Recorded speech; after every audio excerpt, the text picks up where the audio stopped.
Hello, and welcome to Your Art Sucks, a podcast that aims to destroy mediocrity in all forms of art. This is episode 2, Killer Collaborations, Vincent van Gogh and Iggy Pop. If you listen to episode 1, first of all, thank you. I know it was a bit rough, but you're here, so that's good. In that show, you remember that Saul LeWitt and his involvement in artistic communities and his support of artists, regardless of what level they were at, got me thinking about how well artists have worked together and if there's any benefit to subjecting yourself to the collaboration process. Some of you may already believe that collaboration produces profoundly positive results. So why wouldn't an artist be open to sharing time and space? My gut reaction would be you're right.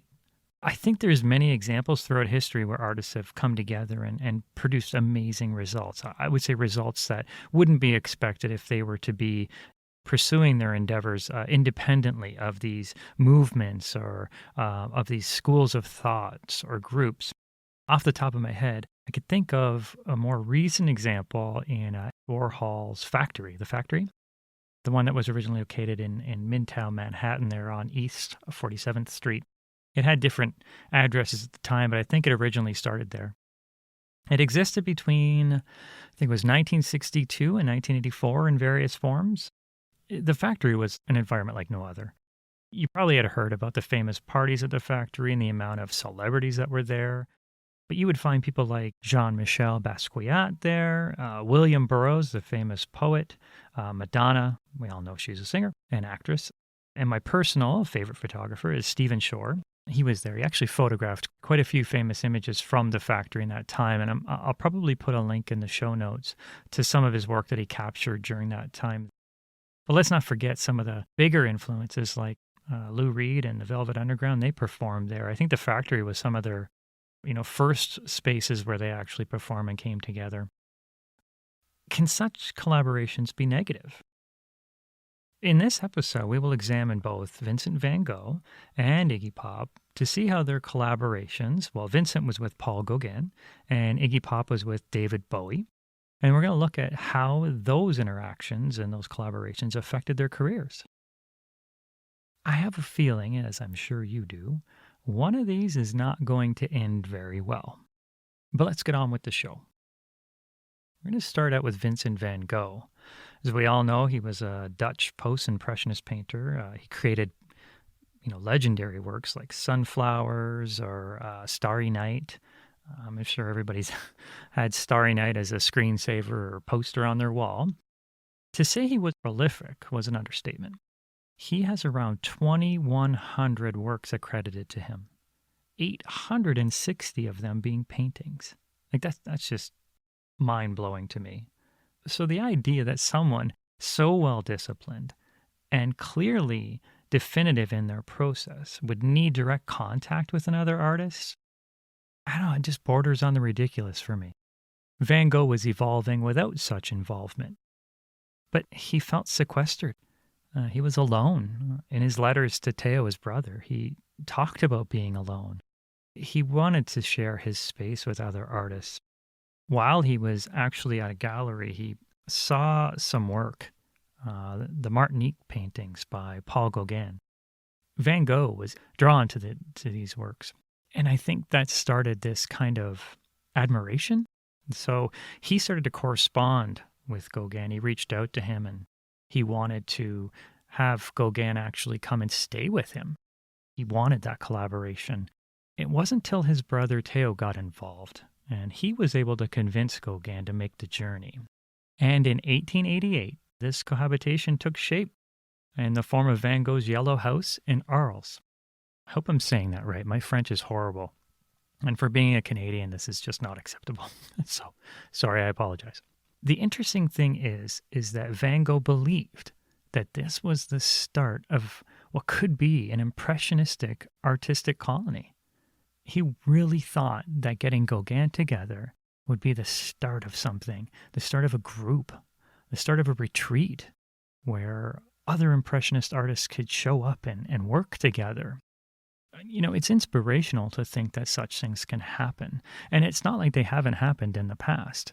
But so I really credit Van Gogh for having that earnest thought process, that desire to be a part of something with other impressionists. He wanted to kind of solidify that movement and push it forward. So bringing Gauguin on board, he believed, would be the first step in this. But I want to harken back to this. While he wanted that cohabitation, before Gauguin arrived, Van Gogh was frenzied. He just had this crazed amount of work. He was so productive. He created 200 paintings, 100 watercolors, and sketches. I mean, he was far from needing inspiration from anyone. He was prolific. He was productive. You know, everybody who sees a Van Gogh can recognize it, even people who don't know art that well. They have a good idea what Van Gogh's art looks like. So to have somebody come in to push him to that next level, I don't think it was necessary for Van Gogh. There's a lot of artists that you can look at and say they may not have been as successful if they didn't have, you know, somebody who was maybe better than them or maybe more far into their career come and help them, assist them, shadow them, show them what they need to be looking for and stripping away the non-essential parts of their creative process. But Van Gogh wasn't one of them. I'm taking from this point that we have a very creative person, somebody who's well-established and on their way, coming in contact with another creative person, and Gauguin was equally as successful. I don't think Gauguin was as definitive in his work. I think he was still moving and learning and kind of absorbing. So at the outset, while Van Gogh pushed for this collaboration, to me, Gauguin was the one that had the most to take from this. But let's get back to it. So Gauguin arrives, and initially things worked out. Him and Van Gogh shared a small room. They were getting along together. Van Gogh was extremely excited to have him there. He was doing paintings for him even before he arrived. So there was a lot of excitement from the get-go. And they did produce work together. They did portraits of each other. There was a time when Gauguin, in fact, painted sunflowers, you know, which is Van Gogh's specialty, I suppose. It's what he's most famous for. But Gauguin did his own version of it. And sunflowers actually showed up later on in Gauguin's work, years and years later. There is a definite impression that was put upon him early on in this meeting, but it didn't continue. Like all lopsided relationships, the one who is more invested is usually the one who suffers. And in this bromance, it was Van Gogh who would pay. Now, there are two versions to every story. We all know this isn't going to end well. So I don't know what happened. You don't know what happened. We can only really go to what was written by either artist to kind of come up with a sense of what happened or what may have happened or how they both interpreted what did happen. I can tell you that Van Gogh's memories of these events, while turbulent, was still veiled by his admiration for Gauguin. Manic as he was at this point, and close to suicide, which nobody knew but was eventually coming, he still wanted that relationship to continue. I think he still held on to that idea that this could be an artistic community. Gauguin, on the other hand, spoke of the final days intimately and without the rose-colored glasses. In his intimate diaries, he wrote that he resisted the invitation from Van Gogh as, and I quote, "a vague instinct forewarned me of something abnormal, but he was," and I quote, "finally overborne by Vincent's sincere, friendly enthusiasm." So right from the get-go, he had this gut feeling something wasn't right. But because of the enthusiasm, because of Theo, he got pushed into it. So we have somebody here who doesn't really want to be here. So did he give it all his effort? Probably not. You know, was he completely taken in by this process? No. I don't think collaboration was something he was truly interested in. I think he stuck around for the 9 weeks, because that's how long they were together for. Because initially, I think he got something out of it. I think he started to understand Van Gogh's take on nature, and I think it put an impression on him, maybe positive at first. As Gauguin reflected on this time, he would later write, "Between two such beings as he and I, the one a perfect volcano, the other boiling too inwardly, a sort of struggle was preparing." So we take the perfect volcano as Gauguin, and the other boiling too inwardly is Van Gogh. I think he was so desperate for this to work that He had this tension that I'm sure was growing and growing, but he was trying to hide it and contain it, but it didn't work out. So trouble was brewing just below the surface. But after 9 weeks, it was about to come to the surface. Let's read what Gogh states of their final days together regarding Van Gogh's behavior. In reading this, we're starting to see Van Gogh lose it a bit. We're starting to see that things aren't right with him. I don't know what psychological issues he may have had. There's tons of writing on his mental state, but we know something's happening. So here's what Gogh says.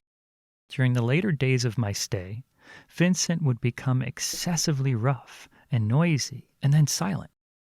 On several nights, I surprised him in the act of getting up and coming over to my bed. To what can I attribute my awakening just at this moment? Well, I can tell you, he was probably creeped out. I'm sure his senses were on high alert. But think about that. Think about being in a house with somebody, and in the middle of the night they get up and they're walking over to your bed and just standing there. I mean, that's creepy as hell. Gogh goes on to say, Vincent took a light absinthe. And for those of us who don't know, absinthe, it still is. It's a very strong spirit made from wormwood originally.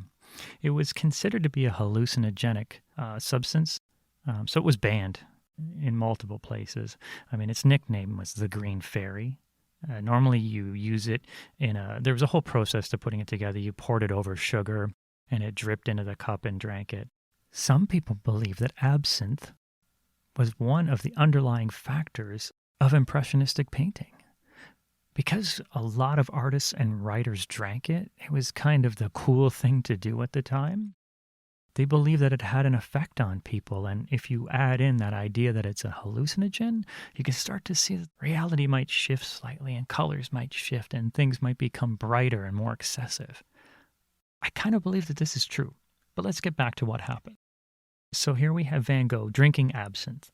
Suddenly, throws a glass at Gogh right in the middle of a public cafe. And then when he gets home, he's out like a light. So now Gogh is just like, what the hell is going on? So then the next day, which would have been, I guess, Christmas Eve in 1888, Gogh decides, that's it, I'm out of here. So he was leaving. And as he was leaving, he was packed up, he was done, I believe he was headed to the train station. He heard a noise behind him. And as he says, these are well-known, quick, short, irregular steps. And as he turns around, Vincent rushes right towards him. He has a razor in his hand. He's about to attack him. And this is the odd thing, is that when Gogh turns around and comes face to face with Vincent with a razor, it's like Vincent comes to for a second, realizes what's going on, turns away, and runs off towards the yellow house. I mean, this is real horror show. So that Gauguin's done. He's done with this whole thing. He's done with this guy who's trying to kill him, who's, creeping him out, throwing stuff at him. This collaboration just did not go well. We don't need to go much beyond this. I think the point's made that these two people together had a detrimental effect on each other.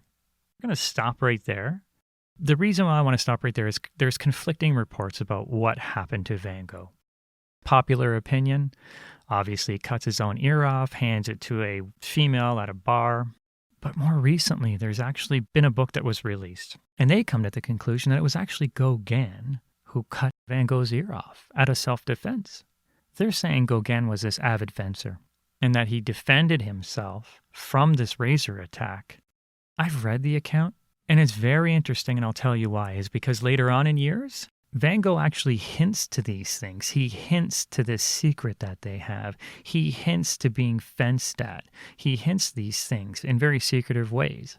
But the book actually lays out a pretty clear definition of this. But I want you to draw your own conclusion from it. I want you, if you're interested, to go look up this story and see what you get out of it. It's not important to what we're talking about today.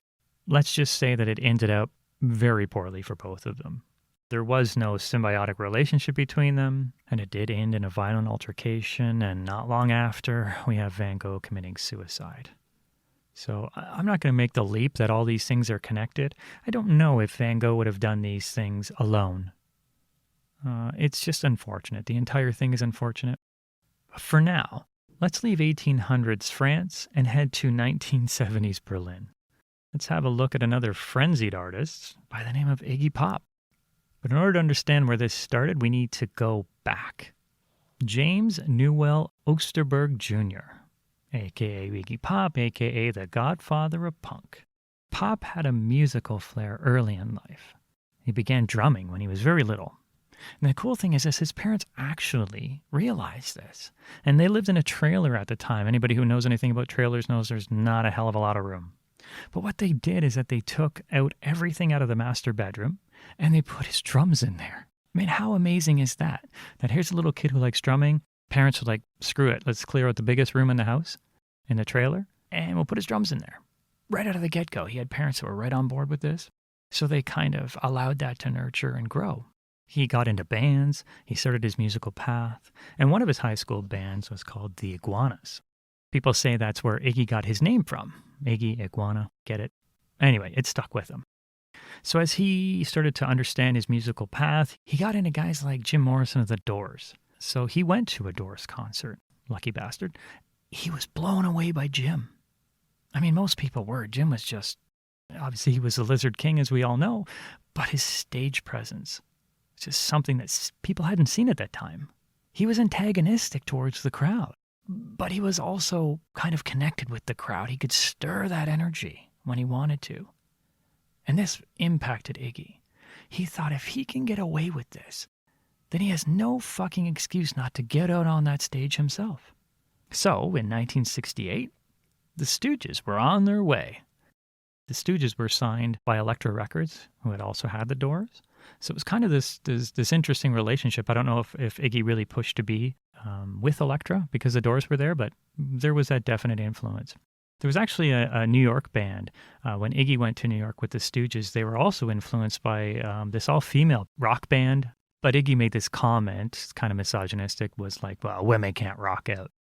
But then that night they saw them play, and Iggy apologized to them. They were inspirational to him as well. He was blown away by the energy that they could convey. These women were just a force. And he hadn't seen that before. So he had that influence as well to say, wow, we can really get on stage, we can really do this. So what happens is this. The Stooges put out 2 albums. One self-titled, and their follow-up was titled Funhouse. Absolutely some amazing music on there. Funhouse is one of my favorite albums. But at the time, they weren't well received. Very few sales. And the band kind of meandered about because of this. You know, the music wasn't being picked up. It wasn't being played.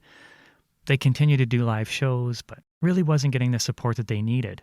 But during this time, Iggy's heroin use started to get out of control. I'm going to say this. I don't think anybody can control heroin use. But during this time, it started to get to the point that it was impacting the band. This was a tone that would kind of be set early, and it would go on throughout his life. But during one of these shows, David Bowie was there. He actually met Iggy at a nightclub called Max's Kansas City, and they hit it off. Almost instantly, they hit it off. So much so that David Bowie said to Iggy that he wants to produce his next album. And he did.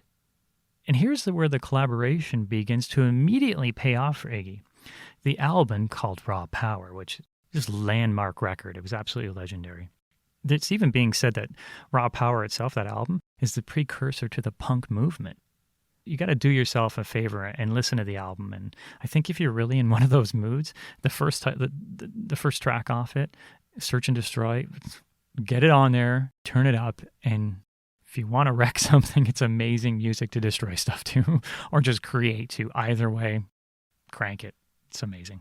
Anyway, about David's influence. Iggy has directly said, to David's credit, he listened with his ear to each thing, and he talked about it with me. I gave him what I thought it should have, and he put in his perspective and added some touches.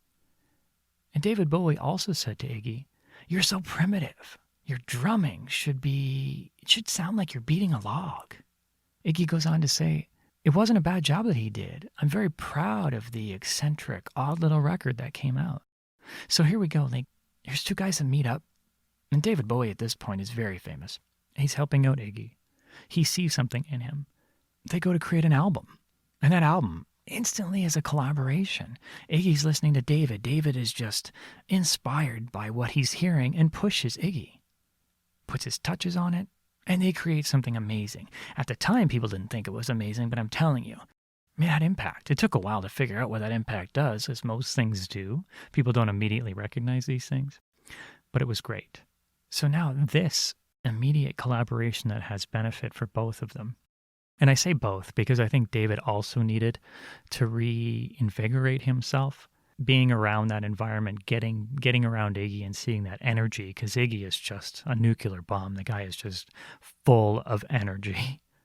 This is a relationship that would actually span their lives. At this point, you have to say to yourself, would Iggy have been lost if he didn't meet David Bowie? Would drug use have taken Iggy? Early in the 70s, mid-70s, would we have been gone? We don't know. But this impact was lifelong, so let me explain. In 1974, the Stooges are reaching the end of the road. Iggy's out of control. His bandmates have had enough. So they reached their last show. They didn't know it was their last show at this point, but they're on stage. And they're on stage at a biker bar. I think that's what happens, and you'll see it later on in the Sex Pistols too. You just don't know where to put these guys. Like, where the hell do they play? Because of Iggy's persona and his stage presence and the way the band's falling apart, I think a biker bar was the only place that would take him. But what happens is this. The tension that had been brewing the entire time between the bandmates exploded. They started to get into an altercation with the bikers in the bar, and it got out of control. The band got into a fight. The bikers got into a fight. I mean, it was just absolutely insane. Now, the great part of this is, if you can call it great, it actually was recorded, and I've heard it. The album's called Metallic KO, and there's times on that album that you can actually hear beer bottles being thrown and just exploding. I don't know if anybody's seen the Blues Brothers movie with John Belushi and Dan Aykroyd. There's a scene in there where they're playing a kind of biker's bar where they've got this steel grate in front of them, steel fence, and these beer bottles just popping all around them. That's what I think was happening. So just imagine playing and people are throwing stuff at you and wanting to fight with you. I mean, how insane is this? But if you want to hear how nuts it was, Metallic KO recorded parts of what was going on. Like I said, outside of the Sex Pistols, I haven't heard of this type of aggressive reaction from the fans towards the performers before. By 1976, Iggy did something amazing. He checked himself into the UCLA Neuropsychiatric Institute. He went into a mental institution. Now think about this, 1976. You have a guy who's out of control. And he realizes he's out of control. I mean, I have to hand it to him. He took action to help himself. I don't see that in a lot of performers taking that step to saying, I need help, or being serious enough to stick with it. And he did it, and this was back in 1976. God knows what the hell they did to him. I mean, I don't know if they gave him more drugs or electric shock therapy. Who knows? But it wasn't the way it is now. I mean, I'm sure people tried to help him there with what they had. But I have to give him credit for taking that step. I just wish more people would do it. We're losing way too many people to drug use. It's something I will talk about in a future episode, but I'm hesitant right now.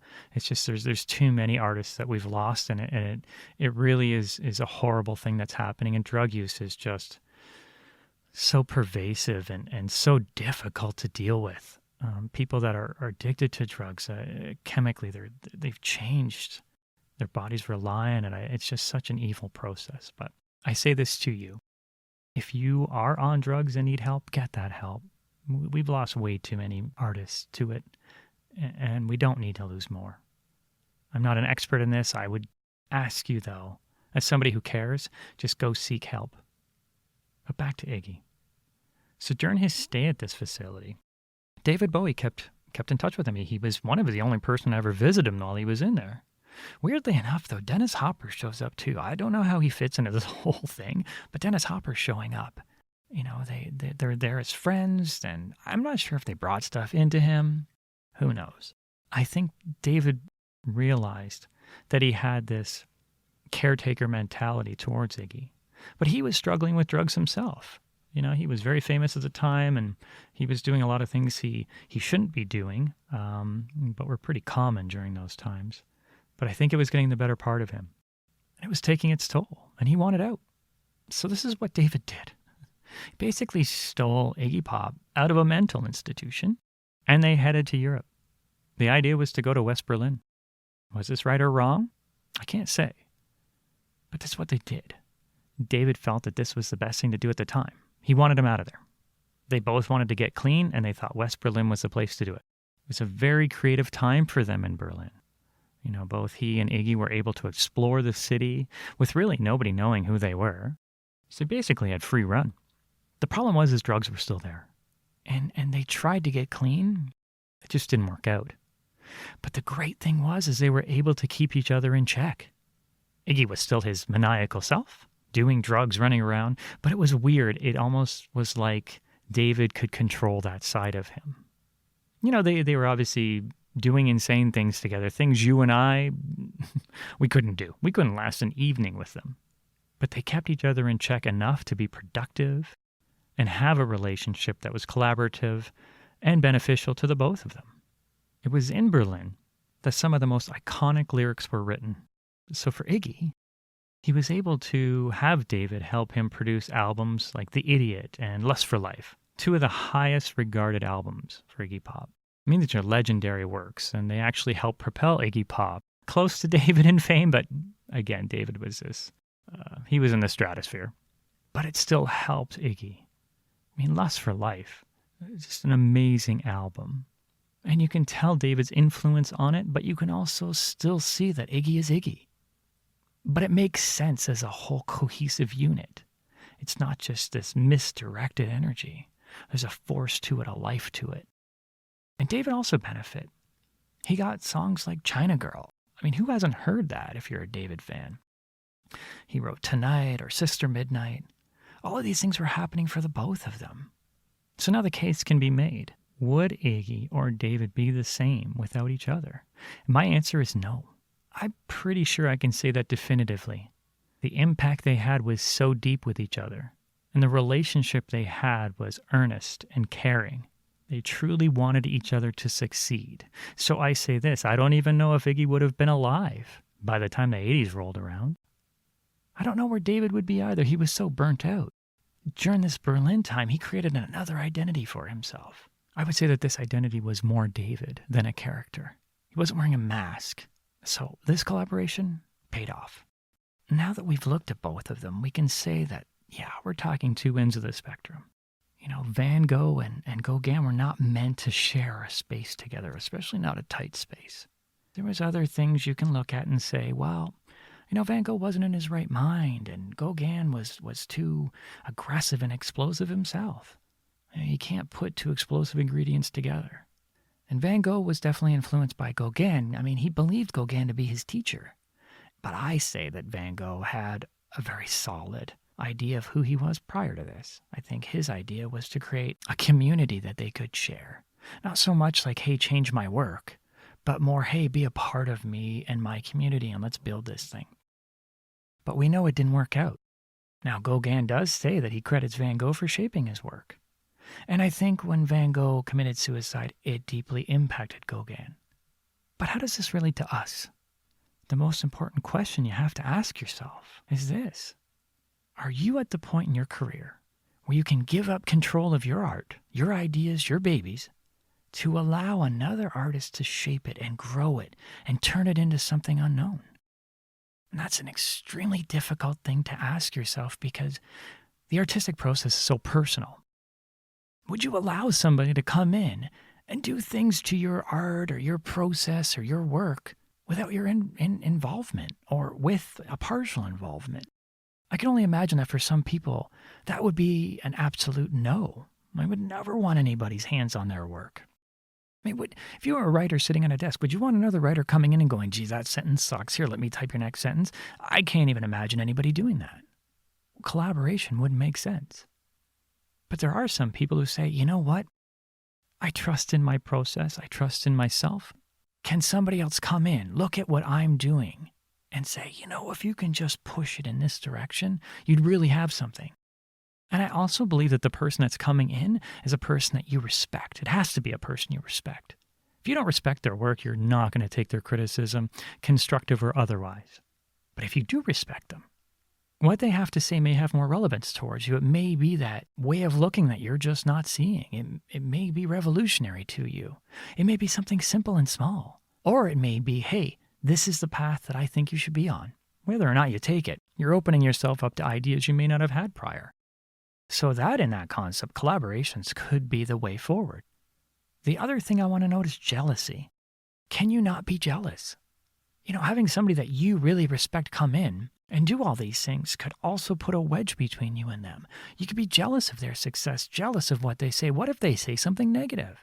And now you're like, well, what the fuck did I do that for? Who the hell is this asshole coming in saying my work sucks? If we go back to that self-criticism thing, it's that voice that's telling you something's wrong. That's an internal conversation. Now, manifest that in another person coming in that you actually respect and saying something you take as really shitty. You have to have that confidence, and you also have to have no ego. Now, artists not having ego, I don't know about that. So you have to be honest. Can you really commit to a collaborative process? Can you allow yourself to be shaped by another individual to some degree? Can you allow your work to be changed? Is that something you see yourself doing? Maybe if you don't see yourself doing it, are you at least open to the idea? And if you are, who do you respect? And the great thing about this, it doesn't even have to be in the same field. We've seen collaborations across fields multiple times. We've seen musicians impact artists. We've seen actors and, impact writers. Or we have to look at collaboration as a potential for anyone to come in and shape your work and your art. Think of the factory. Think of all the different influences that were going on. There was writing, there was art, there was painting. Lots of drinking, yeah, lots of drugs probably. I'm not saying those are ways forward. But there was music, there was everything happening there that was full of energy. And it wasn't just one type of energy. So without a doubt, we know that artists can propel each other to greater heights, surpass any limitations, produce legendary work like Iggy and David did. But it's one of the most personal undertakings we can conduct. You can't get there by yourself sometimes. But I'm telling you, don't ever take these things lightly. I don't care the depth of the relationship. I don't care the length of the relationship. You have to understand that these things have ramifications. And in this day and age, I'll tell you the most important ramification, and it's maybe out there, copyright. Artists they're just struggling right now to control their copyright online. Artwork gets stolen, music gets stolen, scripts get stolen, movies get leaked early. It's like the Wild West. Nobody has any control over it. So if you're going to get into a collaborative process with somebody, there has to be defined ownership declared. And this is hard for people to do. Maybe it's harder than the actual artwork process itself. Sitting down and saying to each other, who owns this? If we both own it, how are we going to deal with this? These are not easy conversations. But if you don't do that, and either one of you produces something amazing, do you really want to end up in court about it? I can't imagine Iggy Pop suing David Bowie for the rights to China Girl.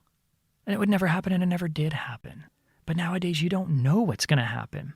Do we really want to drag lawyers into it? Fuck no. I think the worst collaboration you can have is between an artist and a lawyer.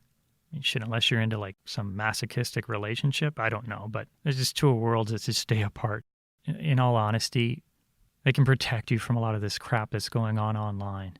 So they're essential to the process. What I just don't think is a good process is fighting in court for years over ownership between two artists. I see it all the time. One of my favorite bands, Radiohead, they're suing an artist for a song that they say sounds like our song, and I swear, Lana Del Rey, I believe it is, her song sounds exactly like the Radiohead song, but oddly enough, Radiohead was also sued by a band who says that song was stolen from them. So this never ends, and nobody comes out looking right. There's times when you need to sue somebody. I don't doubt that whatsoever. You got to protect yourself. This is your money. But if you're going to get into a collaborative process, the last thing you want to come out of it is great work that ends up in court for the next decade. So while I may be taking a more cautious approach, I think we have to be realistic within these things. The last thing you want to do is have half your ear cut off and, that would be all over the news. You'd be in court. People would go to jail. Shit, I can't even imagine what would happen nowadays if something like that went down. But I'll tell you, if you're going to get involved in this, you got to go in with your eyes wide open. It's great to have the rose-colored glasses that Van Gogh had, but it's only going to get you into trouble nowadays. So I hope that you got something from this episode. I hope that you understand that that process itself is not to be taken lightly. It can be one of the most wondrous things to happen to you in your career. Thank you so much for listening. I just hope this episode gave you some food for thought. And I want you to know that more episodes are coming. I'm releasing some back-to-back right now because I want you to know that I'm here, I'm making episodes, but I do have to stick to that bi-weekly timeline. But if you could please subscribe and leave comments if you're inclined, it would definitely help me know that you're out there and you're listening. I'd really appreciate kind words, nasty words, I don't know. It's the internet, you never know what's going to happen. And as always, stop listening to me and go out and make some great art. And maybe do it listening to Iggy Pop. That'd be awesome.